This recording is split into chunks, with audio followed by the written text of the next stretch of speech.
সকাল সন্ধ্যায় 3 বার করে সূরা ফালাক পড়া, কুল আউযু বিরাব্বিল ফালাক এটা পড়া, অথবা সকাল সন্ধ্যায় 3 বার করে সূরা নাস পড়া, কুল আউযু বিরাব্বিন নাস এটা পড়া। সকাল সন্ধ্যায় কমপক্ষে 2 বার আয়াতুল কুরসি তেলাওয়াত করা। রাতের বেলা সম্ভব হলে সূরা মুলক তেলাওয়াত করা, অথবা সূরা বাকারার শেষের 3টা আয়াত তেলাওয়াত করা। এগুলো যে ব্যক্তি নিয়মিত তেলাওয়াত করে, চর্চা করে, সে শয়তানের ওয়াসওয়াসা থেকে দূরে থাকবে ইনশাআল্লাহ। আর শয়তানের ওয়াসওয়াসা অনেকভাবে হতে পারে। মানসিক কোনো ক্ষেত্রে চোখের বদনজরও লাগতে পারে। চোখের বদনজর কিন্তু সত্য, যদিও বা বর্তমান বিজ্ঞান এগুলোকে স্বীকার করে না। আর বিজ্ঞান কোনো কিছুকে স্বীকার করলেই আমরা মানব, আর স্বীকার না করলে মানব না, এটা একটা কুফরি আকীদা। কি আকীদা? কুফরি আকীদা। বিজ্ঞান, যুক্তি, দর্শন এগুলো আল্লাহর বিধানের আওতাধীন। আল্লাহ পাকের বিধান এবং ওহী বিজ্ঞান, যুক্তি, দর্শনের আওতাধীন নয়। এই কনসেপ্টটা মুসলিমদেরকে আগে ক্লিয়ার করতে হবে। আল্লাহ রাব্বুল আলামিন তার ওহীর মধ্যে যে জ্ঞান নাজিল করেছেন এটা চূড়ান্ত। কোনো জ্ঞান যদি এর ভিতরে পড়ে যায় সেটা আমরা গ্রহণ করব, যেটা এর বাইরে চলে যাবে সেটাকে গ্রহণ করার প্রয়োজন নাই। দুর্ভাগ্যজনক হচ্ছে পশ্চিমারা সর্বপ্রথম নষ্ট করে দিয়েছে মুসলিম কমিউনিটিগুলোর পলিটিক্যাল সিস্টেম। দ্বিতীয়ত ধ্বংস করেছে মুসলিম জাতিগুলোর সামাজিক ব্যবস্থা। তৃতীয়ত ধ্বংস করেছে মুসলিমদের কালচার, সংস্কৃতি। চতুর্থ ধ্বংস করেছে মুসলিমদের অর্থনীতি। আর এখন ধ্বংস করতে চাচ্ছে মুসলিমদের শিক্ষানীতি। এখানে একটা চিরকুট আছে, পলিটিক্যাল আলাপ করা যাবে না। ওই জন্য আমি এখন মজা করে বলি যে পলিটিক্যাল আলাপ আমরা শিক্ষিতরা করতে পারবো না। কে করতে পারবে? হিরো আলম। কথা বুঝতে পারছেন না? ও করতে পারবে, ও প্রচারণা চালাতে পারবে, ভোট চাইতে পারবে, এমপি হতে পারবে। শিক্ষিত সমাজ কথা বলতে পারবে না। সর্বপ্রথম যে বিষটা দেওয়া হয়েছে পশ্চিমা সভ্যতা থেকে, সেটা হলো মুসলিমদের একটা কমিউনিটি ছিল ইউনাইটেড, এটাকে কেটে টুকরা টুকরা করে বিভক্ত করে ফেলা হয়েছে। এটা 1 নম্বর কাজ তারা করেছে। 2 নম্বর, পলিটিক্যাল সিস্টেমগুলোর মধ্যে বিষ ঢুকিয়ে দেওয়া হয়েছে। বিষ, এখানে ভাইয়ে ভাইয়ে মারামারি করবে। এখন ভাই ভাই, দুজনেই ভাই। আচ্ছা, 3 নম্বর করা হয়েছে কালচার। আমাদের যে কালচারগুলো আছে এই কালচারগুলোকে ধ্বংস করে দেওয়া হয়েছে। পশ্চিমা কালচারে সব কিছুই চলছে, আমাদের চেহারা স্রোত থেকে শুরু করে আকীদা, আদর্শ, সব কিছুই, পরিবার, সব কিছুই। পশ্চিমা কালচার ছাড়া আমরা চলতে পারছি না। একটা বিয়ে হবে, সেই বিয়েতেও গিয়ে দেখবেন প্রথমে গায়রে মাহরাম, মাহরামের কোনো বাস বিচার নাই। যে যাকে পাচ্ছে হলুদ মাখাচ্ছে, ডিজে পার্টি হচ্ছে, ধুমধারাক্কা গান হচ্ছে। বিয়ের শুরুটাই হচ্ছে পশ্চিমা কালচার দিয়ে। প্রত্যেকটা সেক্টরে অর্থনীতি, আল্লাহ পাক ব্যবসা হালাল দিয়েছেন, আল্লাহ পাক দিয়েছেন যাকাত ভিত্তিক অর্থনৈতিক সিস্টেম, সাদাকা, ওশর, সাদাকাতুল ফিতর ইত্যাদি। এগুলো সব বাদ। এখন চলছে সুদ। কি চলছে? সুদ আর প্রতারণা, ঘুষ আর দুর্নীতি। এখানেও পশ্চিমা কালচার। আরেকটা কি? শিক্ষা। এখন শিক্ষার মধ্যেও আস্তে আস্তে সব পশ্চিমা কালচার ঢুকে দেওয়ার চেষ্টা করছে। আর আমরা কি করছি আসলে? আমরা আপোষে মারামারি কাটাকাটি করছি, আপোষে গীবত, তহমত, সমালোচনায় ব্যস্ত আছি। কে কার ভুল ধরবো, কে কাকে আন্ডারস্টিমেট করব, কে কাকে অনলাইনে ধুয়ে রেখে দিব, এগুলোই আমাদের কাজ এখন। তো আল্লাহ পাক আমাদেরকে বুঝ দান করুন, বোধশক্তি দান করুন, যে আল্লাহ পাক যেন আমাদেরকে বোঝার তৌফিক দেন। কোরআন এবং সুন্নাহর মধ্যে যে জ্ঞানটা আছে এটাই চূড়ান্ত। এর বাইরে অনেক জ্ঞান থাকতে পারে, সেই জ্ঞান আমরা নিব না এমন নয়। সেই জ্ঞানও আমরা নিব, কিন্তু যখন সেটা কোরআন সুন্নাহর মানদণ্ডে টিকে যাবে তখন নিব।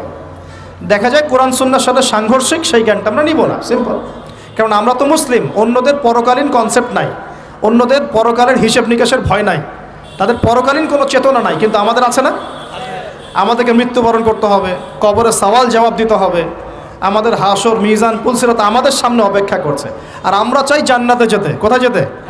জান্নাতে যেতে। তাহলে আমাদেরকে তো 8-10টা মানুষের মতো চিন্তা করলে হবে না, হবে? অতএব জীবনের প্রতিটা ক্ষেত্র আল্লাহ পাকের ওহীর বিধানে যে চলবে, ইনশাআল্লাহ সে সফল, দুনিয়াতেও সফল, পরকালেও সফল ইনশাআল্লাহ। আর আমরা ইসলাম কারো উপর জোর করে চাপিয়ে দিব না। দিব? ইসলামের মধ্যে জোর জবরদস্তি নাই। লা ইকরাহা ফিদ্দিন, দিনের মধ্যে কোনো জোর জবরদস্তি নাই। সত্য মিথ্যাকে স্পষ্ট করে উপস্থাপন করতে হবে। যার মনের মধ্যে আল্লাহ পাক হেদায়েত দিবেন সে সত্যের পথে চলে আসবে ইনশাআল্লাহ। যাকে আল্লাহ পাক হেদায়েত দিবেন না তাকে আপনি হাজার দিন বোঝালেও সে সত্য গ্রহণ করবে না। অতএব ফাযাক্কির ইন্নামা আনতা মুযাক্কির, আল্লাহ পাক বলেছেন তুমি উপদেশ দাও, তুমি শুধু উপদেশ দাতা মাত্র। লাস্তা আলাইহিম বিমুসাইতির, তুমি কারো প্রতি দারোগা নও, কাউকে চাপিয়ে দিতে পারবে না। ফাযাক্কির ইন নাফাআতিয যিকরা, উপদেশ দাও যদি উপদেশ কাজে লাগে। সায়াযাক্কারু মান ইয়াখশা, যে আল্লাহকে ভয় করে সে অচিরেই কিন্তু উপদেশ গ্রহণ করবে। আল্লাহ পাক আমাদের সবাইকে আল্লাহর উপদেশ অর্থাৎ কোরআন সুন্নাহর ওহীর জ্ঞান অর্জন করার তৌফিক দান করুন এবং সেই জ্ঞান অনুযায়ী আমল করার তৌফিক দান করুন। আল্লাহ পাক মানুষ সৃষ্টি করে কি করেছেন সেটা জানার আগে আমরা এটা জানবো যে আল্লাহ রাব্বুল আলামিন যখন একা ছিলেন তারপর আল্লাহ পাক কী করেছেন, জানতে ইচ্ছা করে না? আচ্ছা, আজকে আমরা হিস্ট্রিটা বলছি, শুনুন। আস্তে আস্তে আমি যুবকদের দিকেও আসবো এবং সমকালীন প্রেক্ষাপটেও আসবো ইনশাআল্লাহ। আর সবশেষে আমরা ফিনিশিং দিব এভাবে, সমকালীন প্রেক্ষাপটে আমাদের করণীয় কাজগুলো কী কী, আল্লাহ পাক আমাদেরকে বোঝার তৌফিক দেন। আল্লাহ পাক একা ছিলেন, তারপর আল্লাহ সৃষ্টি করেছেন আরশে আজিম। এই জায়গাটা একটু ফাঁকা করো প্লিজ। আল্লাহ পাক সৃষ্টি করেছেন কি? আরশে আজিম। আরশ কি জিনিস? যেই আরশের ছায়ায় আল্লাহ পাক কিয়ামতের মাঠে 7 শ্রেণীর মানুষকে ছায়া দিবেন, যেদিন এই ছায়া ছাড়া অন্য কোনো ছায়া থাকবে না। আরশটাকে একটু বুঝি। একটা হাদিসের মধ্যে নবী সাল্লাল্লাহু আলাইহি ওয়াসাল্লাম বলেছেন, নবীর নাম শুনলেই দরুদ পড়বেন, বলবেন সাল্লাল্লাহু আলাইহি ওয়াসাল্লাম। নবীজি বলছেন, দেখো এই পৃথিবী থেকে প্রথম মহাবিশ্বের দূরত্ব হচ্ছে 500 বছরের পথ। কত বছর? 500 বছর। এভাবে দ্বিতীয় মহাকাশ থেকে তৃতীয় মহাকাশ দূরত্ব 500 বছরের পথ। এইভাবে প্রত্যেক আসমানের মধ্যে দূরত্ব হচ্ছে কত বছরের পথ? 500। সপ্তম আসমানের উপরে আছে সিদরাতুল মুনতাহা। কি আছে? এটা একটা কুল গাছ, বড়ই গাছ। নাসা আবিষ্কার করতে পেরেছে, অতএব বিশ্ববাসী বিশ্বাস করবে না। নাসা যদি কালকে বলে হ্যাঁ পাওয়া গেছে সিদরাতুল মুনতাহা, তাহলে বিশ্ববাসী বিশ্বাস করবে। একটা শিরকি দর্শন চলছে, কুফরি দর্শন। ও যখন বলবে হ্যাঁ তখন সবাই বলে হ্যাঁ, যখন তারা বলে না সবাই বলে না। আল্লাহ পাকের ওহীর জ্ঞানের কোনো মূল্য নাই সবার কাছে, ইল্লা মাশাআল্লাহ। সিদরাতুল মুনতাহার উপরে আছে কুরসি। কি আছে? কুরসি। আল্লাহ পাকের কুরসি, যেটা আপনি আয়াতুল কুরসির মধ্যে পড়েন, ওয়াসিআ কুরসিয়ুহুস সামাওয়াতি ওয়াল আরদ, মানে আল্লাহ পাকের কুরসিটা আসমান জমিনকে ঘিরে রেখেছে। আর বলে রাখি যে প্রত্যেক ফরজ নামাজের পর যে আয়াতুল কুরসি পড়ে, জান্নাতে যাওয়ার জন্য তার একটাই বাধা, মৃত্যু। মৌত হয়ে গেলে জান্নাতে চলে যাবে ইনশাআল্লাহ। আরেকটা হাদিস আসছে, রাত্রেবেলা ঘুমানোর সময় কেউ যদি আয়াতুল কুরসি পড়ে, সারা রাত আল্লাহর পক্ষ থেকে একজন ফেরেশতা তাকে পাহারা দিবে ইনশাআল্লাহ। এই ফেরেশতা তো দেখা যায় না, দেখা যায়? তো কয়দিন পর যদি বলে যে যা দেখা যায় না তা বিশ্বাস করা যাবে না, আসলে কিন্তু এপিস্টেমোলজি তাদের এটাই, যা দেখে না তা বিশ্বাস করে না। পশ্চিমারা কি ফেরেশতায় বিশ্বাস করে? কেন করে না? এটা তো একটা প্রশ্ন, উত্তরটা আমি বলছি আপনাদেরকে। কারণ তাদের জ্ঞান তত্ত্ব হচ্ছে যা চোখে দেখি না, যা পরীক্ষা নিরীক্ষা পর্যবেক্ষণে আসে না, তার কোনো অস্তিত্ব নাই। এটা ওদের ফিলোসফি অফ এডুকেশন, শিক্ষা দর্শন। এটাকে আমরা ফিলোসফির ভাষায় বলি এপিস্টেমোলজি বা জ্ঞান তত্ত্ব। জ্ঞান তত্ত্ব টিচার যারা আছেন তারা বুঝবেন, তাদের জ্ঞান তত্ত্ব এমন। আর আমাদের জ্ঞান তত্ত্ব উল্টা, টোটালি ডিফারেন্ট। আমরা কি বলি? আমরা বলি ওয়াকুলিল হাক্কু মির রাব্বিকুম, সত্য আল্লাহর পক্ষ থেকে আসে। আমরা বলি যে অদৃশ্যে বিশ্বাস না করা পর্যন্ত কেউ মুমিনই হতে পারবে না। ইমানের কয় পিলার? ইমানের কয় পিলার? 6 পিলার। আমানতু বিল্লাহি, আল্লাহর প্রতি বিশ্বাস করলাম, ওয়া মালাইকাতিহি, তার ফেরেশতাগণের প্রতি, ওয়া কুতুবিহি, আল্লাহ পাকের আসমানি কিতাব সমূহের প্রতি, ওয়া রুসুলিহি, আল্লাহ পাকের রাসূলগণের প্রতি, ওয়াল ইয়াউমিল আখির, পরকালের প্রতি, ওয়াল কদরি খায়রিহি ওয়া শাররি, তাকদীর বা ভাগ্যের ভালো মন্দের প্রতি। এই 6টার একটাও কি চোখে দেখা যায়?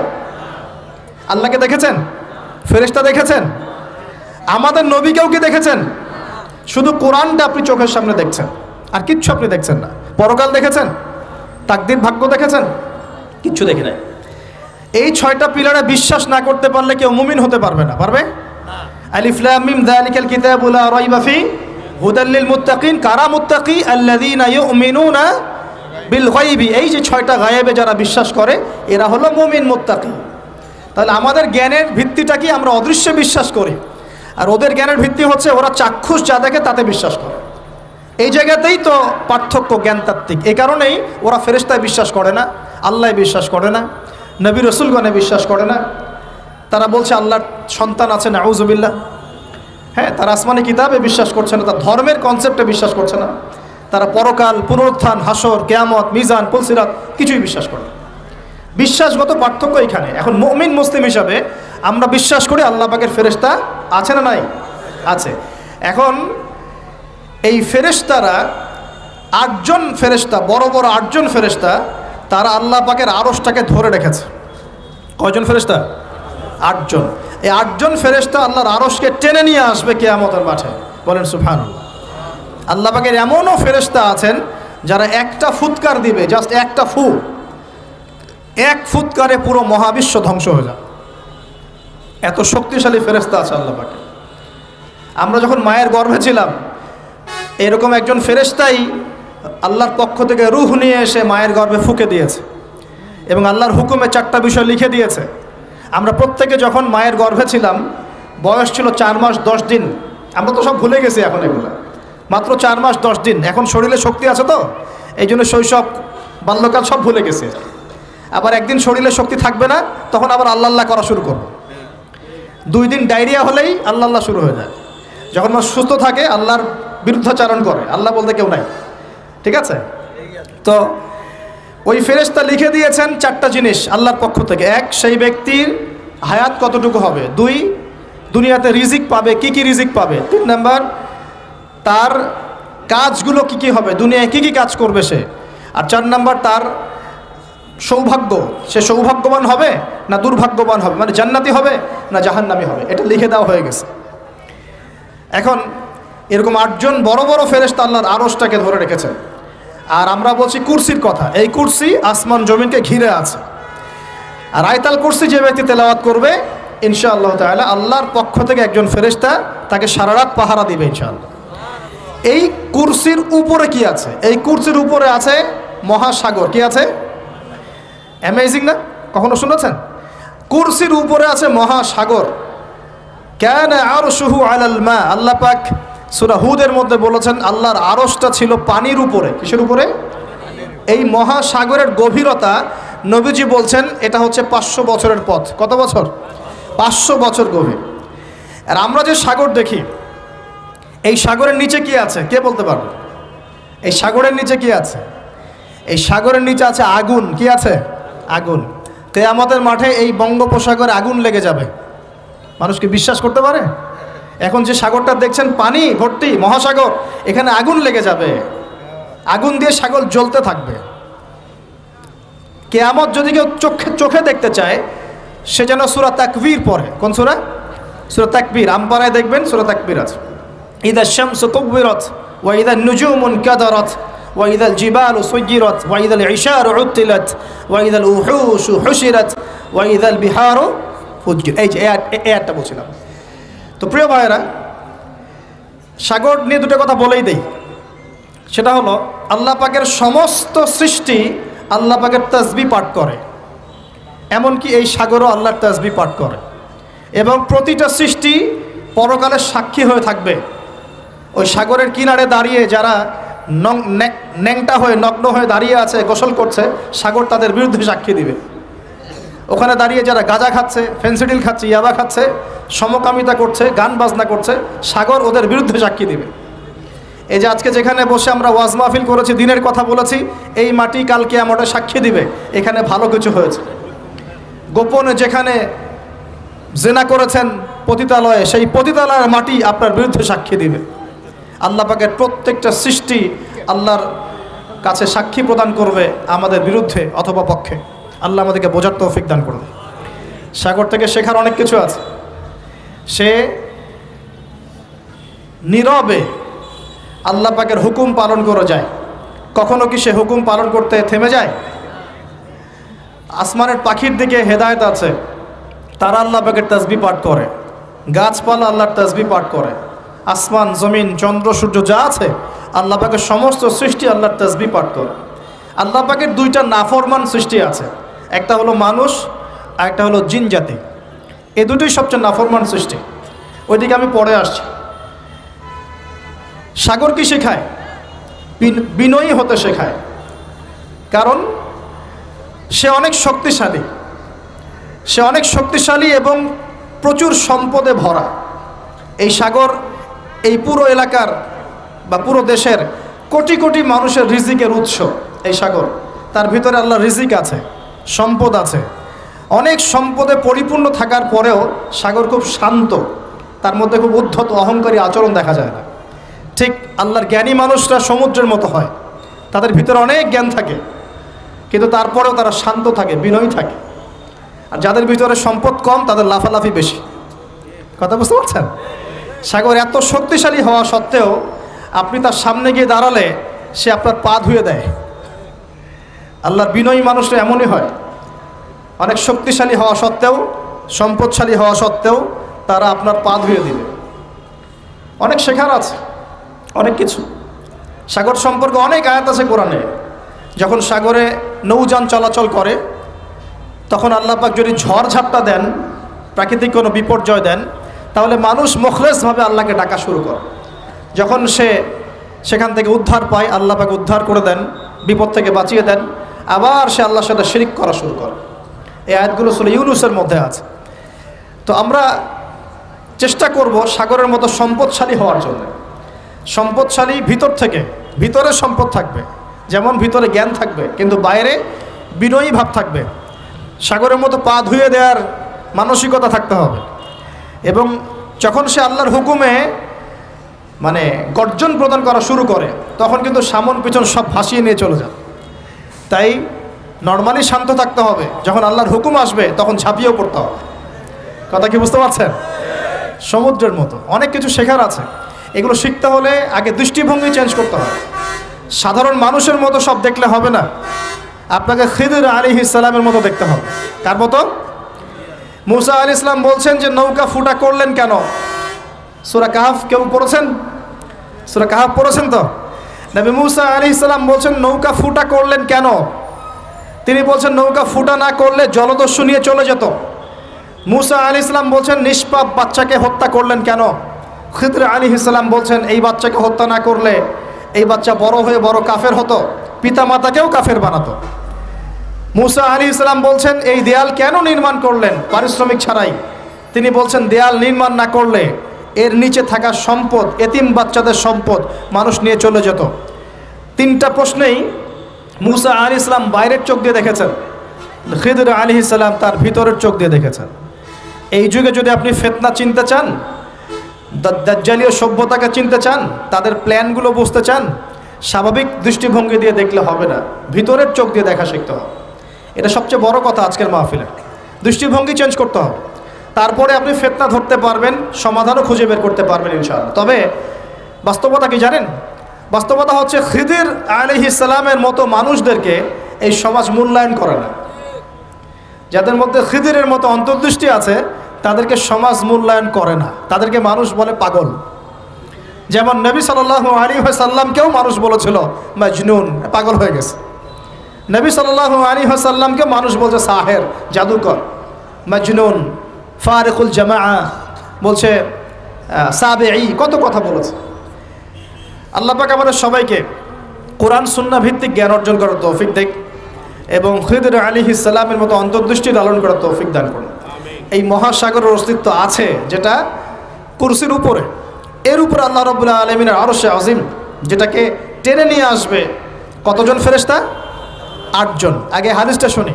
আল্লাহ পাক বলেছেন, দুঃখিত, নবী সাল্লাল্লাহু আলাইহি ওয়াসাল্লাম বলেছেন কিয়ামতের মাঠে আল্লাহ পাক 7 শ্রেণীর মানুষকে এই আরশের ছায়ায় ছায়া দিবেন। কত শ্রেণী?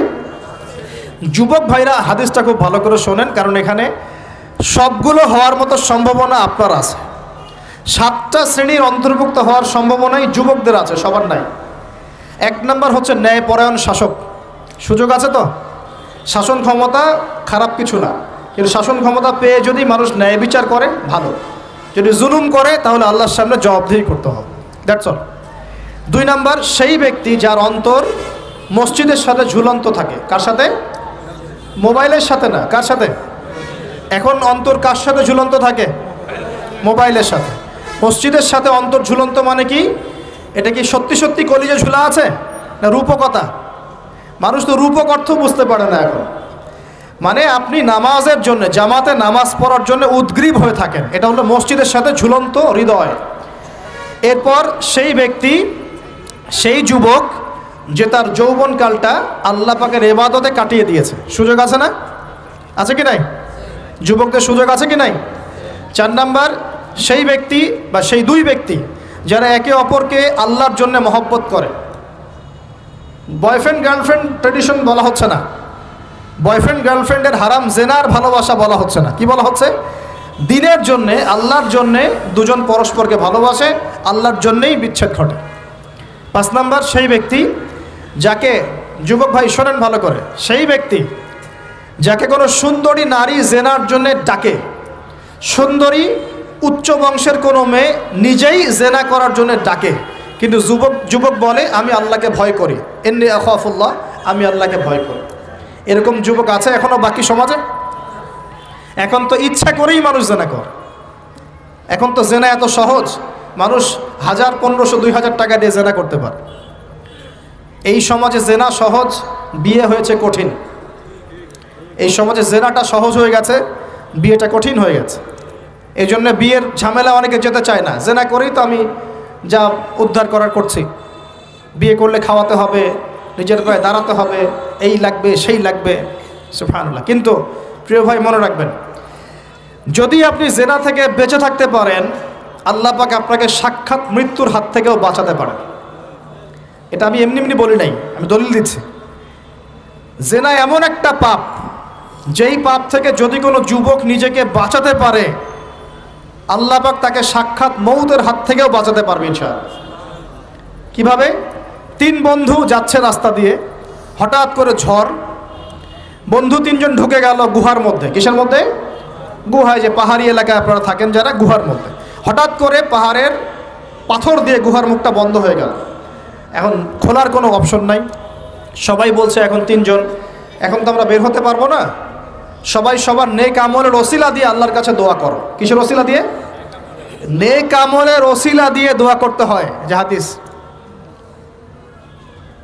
মৃত মানুষকে ওসিলা করে তার জন্যে নজর মানত জবাই করে দোয়া করতে হয় না, নিজের নেক আমলের ওসিলা দিয়ে আল্লাহর কাছে দোয়া করতে হয়। আল্লাহ পাক এখন দোয়া শুনলেন। একজন বলছে আমি আমার পিতা মাতাকে খুব খেদমত করতাম, তাদেরকে দুধ পান না করে দুধ পান করাতাম না, নিজেও করতাম না, ছেলেদেরকে করাতাম না। আল্লাহ এই কাজটা তোমার ভালো লাগলে আজকে গুহার মুখ থেকে পাথর সরিয়ে দাও। পাথর একটু সরে গেল। পাথর আল্লাহর কথা শোনে কিনা? শোনে না? সবাই আল্লাহর কথা শোনে। আগুন আল্লাহর কথা শোনে কিনা? ইব্রাহিমের জন্য আগুন ঠান্ডা হয়ে যায় নাই? আচ্ছা, তারপরে আরেকজন দোয়া করছে, আল্লাহ আমার এক কর্মচারী ছিল, তার বেতন বাকি ছিল, সে বেতন না নিয়ে চলে গেছে, আমি সেই বেতনটা দিয়ে কিছু গবাদি পশু কিনেছি। আস্তে আস্তে গবাদি পশু বেড়েছে, অনেক দিন পর সে এসেছে টাকা চাওয়ার জন্য। তা আমি বলেছি সবই তোমার, সব নিয়ে চলে যাও। সে বলেছে আপনি কি ফাইজলামি করতেছেন আমার সাথে? আমার টাকা আমাকে দেন। বলছে না, তোমার টাকা দিয়ে আমি এটা কিনেছিলাম, আজকে বংশবৃদ্ধি হয়েছে, সব তোমার, নিয়ে যাও। সে নিয়ে গেল। সে বলছে আল্লাহ এই কাজ যদি তোমার সন্তুষ্টির জন্য করে থাকি, আজকে আমাকে বাঁচাও। পাথর একটু সরে গেল। এবার তৃতীয় ব্যক্তি, এই ছেলে বলছে, যুবক ছেলে, আল্লাহ আমার একজন চাচাতো বোন ছিল। কে ছিল? এই যে বয়ফ্রেন্ড গার্লফ্রেন্ড, খালাতো বোন, চাচাতো বোন, এখন তো বিচ্ছিরি অবস্থা। এখন এমন একটা অবস্থা, পশ্চিমা সভ্যতার রিপোর্টগুলো পড়ে দেখি, ভাইও বোনের সাথে জেনা করে। নাউজুবিল্লাহ। ওদের ওখানে নিজের আপন পিতার দ্বারাও মেয়ে সেক্সুয়াল হ্যারাসমেন্টের শিকার হয়। ওরা আমাদেরকে শেখায় এখন ভালো কোনটা মন্দ কোনটা, আর আমরাও আমাদের মাথাটা কবে যে বিক্রি করে দিলাম। ওদের কাছ থেকে ভালো মন্দ শিখতে হচ্ছে, কোরআন সুন্নাহ বাদ দিয়ে ওদের কাছ থেকে ভালো মন্দ শিখতে হচ্ছে। তো চাচাতো বোনকে সে খুব ভালোবাসতো, তাকে সে পেতে চাইতো, মানে তার সাথে সেক্সুয়াল সম্পর্ক করতে চাইতো। আমাকে 1000 বা 100 স্বর্ণ মুদ্রা দিতে পারো, দিনার, তাহলে আমি তোমার সাথে সেক্স করব, মানে জেনা করবো। নাউজুবিল্লাহ। তো সেই ছেলে অনেক কষ্ট করে এই টাকাগুলো বা এই দিনারগুলো অর্জন করে, কামাই করে, দিনরাত পরিশ্রম করে, ঠিক আপনারা যেমন করছেন আর কি। তো এরপর সে তার স্বর্ণ মুদ্রা দেয়, দিয়ে বলে যে এখন আমাকে আমার কাজ করতে দাও। তখন সেই মেয়ে রাজি হয়। ঠিক যে মুহূর্তে তারা সেক্সুয়াল সম্পর্কটা করবে, ঠিক ওই মুহূর্তেই এই মেয়ে বলে ওঠে, হে আল্লাহর বান্দা, আল্লাহকে ভয় করো।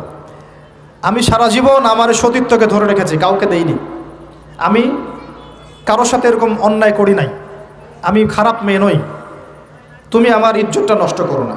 কে বলছে কথা? মেয়ে। ওই অবস্থা থেকে কি একটা ছেলের উঠে আসা সম্ভব? এটা কি এতটাই সহজ? এটা কিন্তু সহজ না। সত্যি কথা বলতে এই বিষয়টা কিন্তু এতটাও সহজ না। যারা অবিবাহিত তারা হয়তো বুঝতে পারবে না, বিবাহিতরা বুঝতে পারছে। তো ওই অবস্থা থেকে সেই টাকাগুলো না নিয়ে সেই স্বর্ণমুদ্রা মেয়েকে দিয়ে ওখান থেকে সেই ছেলে উঠে আসে আল্লাহর ভয়ে। সে এখন গুহার মধ্যে আটকা পড়েছে, আল্লাহকে বলছে, আল্লাহ ওই দিন ওই কাজ যদি তোমার সন্তুষ্টির জন্য করে থাকি, আজকে আমাকে মৃত্যুর হাত থেকে বাঁচাও। সমস্ত পাথর দপদপ করে সরে গেল গুহার মুখ থেকে। এটা কিন্তু কোনো গাল গল্প না, এটা বনু ইসরায়েলের ঘটনা, সত্য ঘটনা। এই হাদিস থেকে আমি আপনাকে দলিল দিচ্ছি যে যদি জেনার মতো পাপ থেকে আমি সরে আসতে পারি, সাক্ষাৎ মৌত থেকে আল্লাহ বাঁচাতে পারে। প্রিয় ভাই, সেই যুবক আরো সে ছায়া ছায়া পাবে যে তার যৌবনকালটাকে আল্লাহর পথে কাটিয়েছে, এবং যাকে কোনো সুন্দরী মেয়ে জেনার জন্য আহ্বান করে সে বলে আমি আল্লাহকে ভয় করি। আমরা তওবা করি, আমরা কোনো প্রকার জেনার পাপে যাব না ইনশাআল্লাহ। যদি হারাম কোনো সম্পর্ক থেকে থাকে আজকেই এই নাম্বার ডিলিট করে ফেলতে হবে। আল্লাহ পাক তৌফিক দান করুন। ডিলিট করার আগে আবার ফোন করে বলেন না যে আজকে থেকে আর কথা বলবো না, তাহলে এই কথা আর কোনোদিন শেষ হবে না। একবারই বন্ধ, ডিসকানেক্টেড। কার জন্যে? আল্লাহর জন্যে। এবং এটা করার পরে আল্লাহকে বলতে হবে, আল্লাহ শুধু তোমার ভয়ে এবং তোমার সন্তুষ্টি পাওয়ার জন্যে আমি জেনা থেকে বেরিয়ে আসলাম। আল্লাহ তুমি আমাকে হেদায়েত দাও, ঈমান দাও, আমল দাও এবং